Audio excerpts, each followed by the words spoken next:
नमस्ते बच्चों, कैसे हो? सब लोग स्वस्थ हैं ना? सब लोग घर पे हैं ना? हमें पूरी उम्मीद है कि हमारे बच्चे स्वस्थ होंगे। आज हम लोग बहुत दिनों बाद मिले हैं, इसीलिए सबसे पहले आज हम आपको एक मजेदार कहानी सुनाते हैं। इस कहानी का नाम है चतुर चूहा। जंगल में शेर के शिकार की आदत से परेशान पशु पक्षी ने सभा बुलाई और यह निर्णय किया कि हम खुद ही शेर को रोज भोजन देंगे। इससे वह किसी को परेशान नहीं करेगा। शेर खुश हो गया। एक दिन शेर को भोजन देने की बारी खरगोश की थी। खरगोश ने जाने में देर कर दी। तुरंत शेर बोला, इतनी देर से क्यों आए हो? मेरा भोजन कहाँ है? खरगोश ने कहा, रास्ते में जंगल के दूसरे राजा ने मुझे रोक लिया और तुम्हारा खाना भी छीन लिया। शेर तो गुस्सा हो गया। दूसरा राजा कहाँ रहता है वह दूसरा राजा? शेर ने कहा, आइए मैं दिखाता हूँ। देखिए, इस नदी में वह राजा रहता है, ऐसा खरगोश ने कहा। और शेर तो गुस्से से लाल पीला हो गया और नदी की ओर देखने लगा। अरे, ये कहाँ से आया? इस जंगल का राजा तो मैं ही हूं।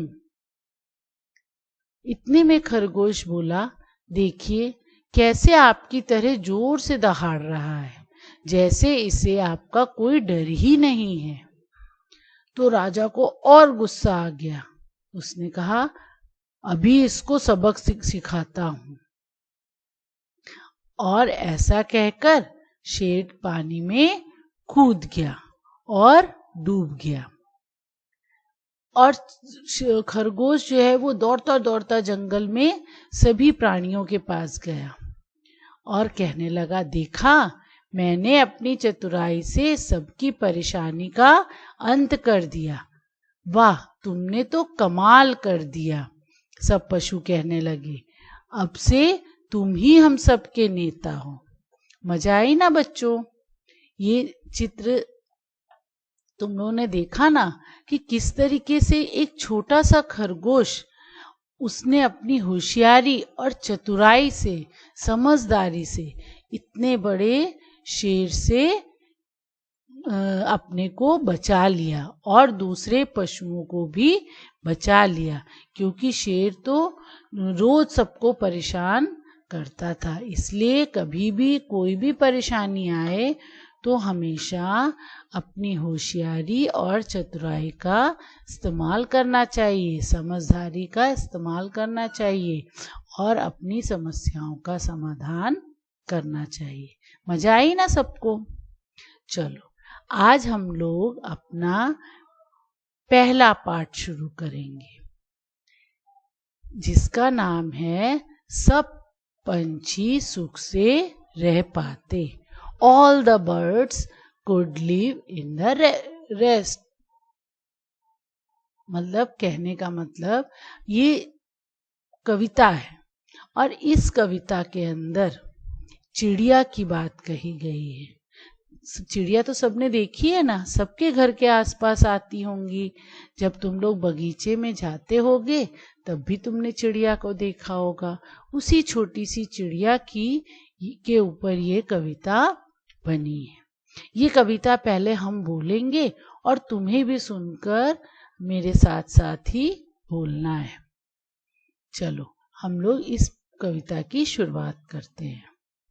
जोर जोर से शोर शोर से आंधी आई सभी ओर से, डाले टूटी अंडे फूटे, चिड़िया के सपने भी टूटे।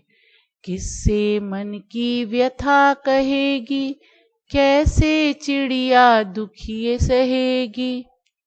मैंने जब खिड़की को खोला, आजा आजा प्यार से बोला। डरी डरी वह चींची करती, आंसू से आंखों को भरती, किसी से मन की बात न कहती, चुप रह कर इस दुख को सहती।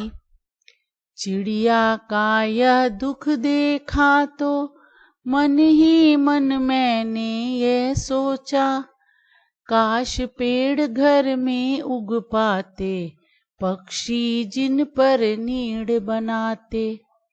कभी न आती कोई आंधी, सब पंछी सुख से रह पाते।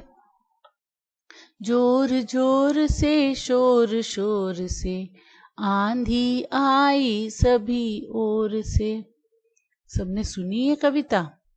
इस कविता के अंदर तुमने देखा ना कि चिड़िया किस तरीके से परेशान है, क्योंकि जोर से आंधी आती है और डालें टूट जाती हैं, और जब डालें टूट जाती हैं तो उसका घोंसला नीचे गिर जाता है। इस तरीके से तुमको इस चित्र में भी दिखाई दे रहा होगा कि एक पेड़ है और उस पेड़ के नीचे दो चिड़ियां बैठी हैं और उनके आंसू गिर रहे हैं और डालें टूटकर बिखरी हुई हैं। जोर जोर से शोर शोर से, आंधी आई सभी ओर से। सबको पता है ना आंधी का मतलब क्या होता है? जो धूल भरी हवा, जोर से हवा चलती है, खिड़की दरवाजे अपने आप बंद होने लगते हैं। तुम लोगों ने इस चीज को महसूस किया होगा ना। खूब जोर से जब हवा चलती है तो उसे हम आंधी कहते हैं। तो वही कवि कहता है कि जोर जोर से शोर शोर, जब जोर से हवा चलती है तो जोर जोर से हवा की आवाज भी आती है। कभी ध्यान से सुनना, जब जोर जोर से हवा चल रही होती है तो उसकी आवाज भी हमें सुनाई देती है। तो सभी ओर से आंधी आ रही है। डाले टूटे अंडे फूटे, चिड़िया के सपने भी टूटे। कहते डाले टूटी, क्योंकि जोर से जब हवा आती है तो पेड़ जोर जोर से हिलने लगता है और उसकी डालियां टूट जाती हैं।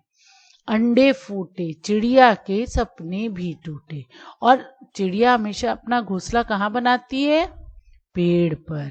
तो सबको पता है ना कि चिड़िया अपना घोंसला पेड़ पर बनाती है।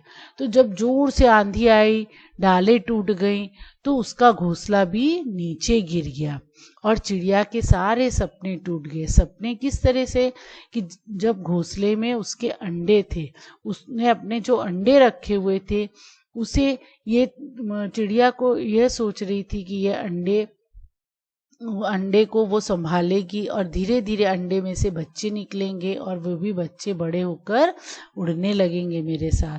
तो इस तरीके का जो सपना उसने अपने घर बनाने में, अपने अंडे को संभालने का बनाया था, वो टूट गया।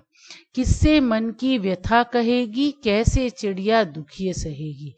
वो कहते हैं, कवि कहता है कि ये चिड़िया अपने मन का दुख, व्यथा मतलब दुख, कष्ट, ये कैसे सहन करेगी और कैसे इस दुख को सहेगी। मतलब ये जो दुख, उसका जो घर टूट गया, उसका दुख वो किस तरीके से सहन कर पाएगी। मैंने जब खिड़की को खोला, आजा आजा प्यार से बोला। उसकी ये सब चीजें एक छोटी सी बच्ची देख रही थी और उसने अपनी खिड़की खोली और उनका ये दुख वो देख रही थी। तब उसने आजा आजा चिड़िया को प्यार से बुलाया। डरी डरी वह चींची करती, आंसू से आंखों को भरती। तब चिड़िया उसके बुलाने से डर सी गई, सहम सी गई और चींची करती हुई, अपने आंखों में आंसुओं को भरती हुई उसके पास आने लगी। किसी से मन की बात न कहती, चुप रहकर इस दुख को सहती। और चिड़िया जो है वो किसी से भी अपने मन की बात को नहीं कहती और इस दुख को सहन कर रही थी। चिड़िया का यह दुख देखा तो मन ही मन मैंने ये सोचा। और जब उसने चिड़िया का, जो बच्ची उस चिड़िया के इन सब चीजों को देख रही थी, उसने ये सब देखने के बाद उसके मन में ये विचार आता है, मन ही मन मैंने ये सोचा, मन ही मन में उसने ये विचार किया, ये सोचा। काश पेड़ घर में उग पाते, पंछी जिन पर नीड़ बनाते।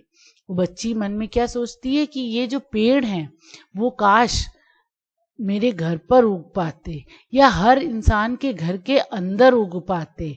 पंछी, पंछी मतलब पक्षी, जिन पर नीड़ बनाते। नीड़ का मतलब होता है घोंसला, चिड़िया का घर। वो कहती है काश ये पेड़ घर के अंदर उग पाते और चिड़िया जो है वो अपना घोंसला, अपना घर इन पेड़ों पर बनाती। कभी ना आती कोई आंधी, सब पंछी सुख से रह पाते। और घर के अंदर होने के कारण पेड़ में कोई भी आंधी नहीं आती, यानी कि आंधी अगर आती तो वो बाहर आती, घर के अंदर नहीं आती।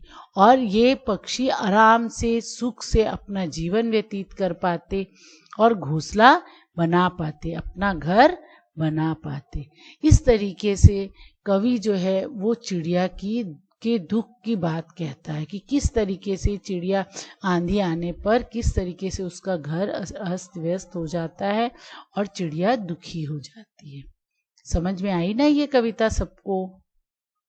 बच्चों तुम ये चीज देखना कि तुमने इस कविता के नीचे ट्रांसलेशन ऑफ द चैप्टर, इसका इंग्लिश में भी ट्रांसलेशन दिया है, उसे भी तुम लोग पढ़ सकते हो। अगर मेरी बात नहीं समझ में आ रही है या कहीं पे कुछ नहीं समझ में आ रहा है तो इसको भी पढ़कर आप लोग समझ सकते हो। देखो इसके नीचे भी दिया है, उसके बाद इस दूसरे पेज पर भी इस कविता के नीचे इंग्लिश में भी ट्रांसलेट किया है। हमें उम्मीद है कि ये कविता सबको समझ में आ गई होगी और सबको खूब अच्छी लगी होगी। अब बच्चों इसके कविता के नीचे तुमने देखा होगा कि इसमें शब्दार्थ यानी कि वर्ड मीनिंग दी हुई है।